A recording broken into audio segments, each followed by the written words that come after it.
Kigorobya County, with 7 sub-counties, has got only 1 seed secondary school. This means that some students have to walk a distance of more than 10 kilometers to be able to access this 1 secondary school. But additionally, because it is the only school in the county, it means that the enrollment is very high, meaning there is a lot of congestion in that school. The third challenge is water. A number of parts in Kigorobya do not have access to clean water. We have parts of Kigorobya where you can that are near the lake, and the water table is very deep, so it's not easy to drill a borehole. Now, because you cannot drill boreholes there, and you don't have any a cheap alternative, so those areas have suffered for a long time because of lack of water. Electricity, probably less than 10% of villages in Kigorobya have electricity. It's only villages that are along the Hoima-Bulisa highway that have got access to electricity. The rest of the villages don't have electricity. Now, the other challenge that we have right now is we've got our many of our people are fishers, and they are involved in the fishing. And now the new policy is that the government has decided, and the president has pronounced himself, that our landing sites are over congested and they must be decongested. And now the government policy is every landing site must have 30 boats, meaning that many of those people have now to switch to other things.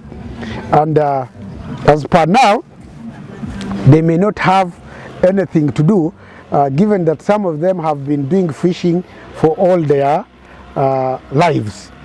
The other challenge that we have is of household income. Our people are farmers, and they mainly grow tobacco. Now, for you to earn a substantial income from tobacco, you have to grow it on a large scale.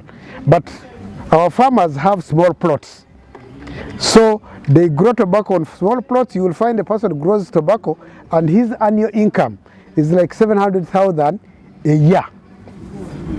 So those are some of the challenges. But the good news is, some of those challenges, the solutions are on the way. For example, when it comes to health centers, when the president came for campaigns to Hoima, we presented these problems to him, and he was able to address some of them. For example, he elevated our Kigorobya Health Center 4 to a district hospital. And then he gave us 3 health center 3s. One in Bombo, one in Kijongo, and the other in Kigorobya sub-county.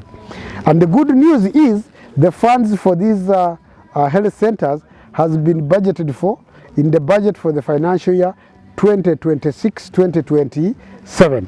So my work will be to follow up to ensure that this money comes and these projects actually are implemented.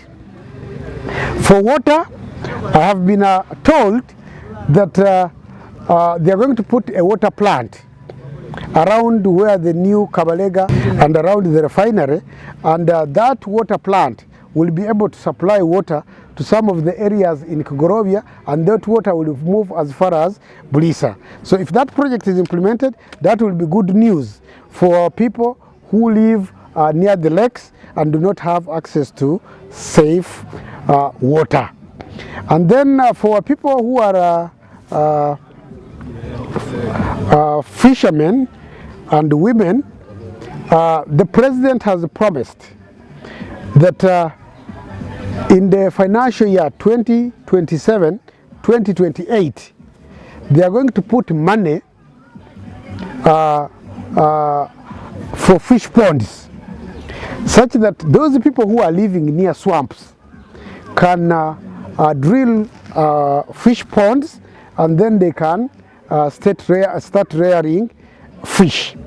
And of course, it could have been put in this financial 2026-2027, but because of constraints that have been brought about by AFCON, they were unable to put it. So we have hope that in 2027-2028, people who will be switching from fishing, some of them will be able to access that money and then and start their own fish ponds where they can get fish.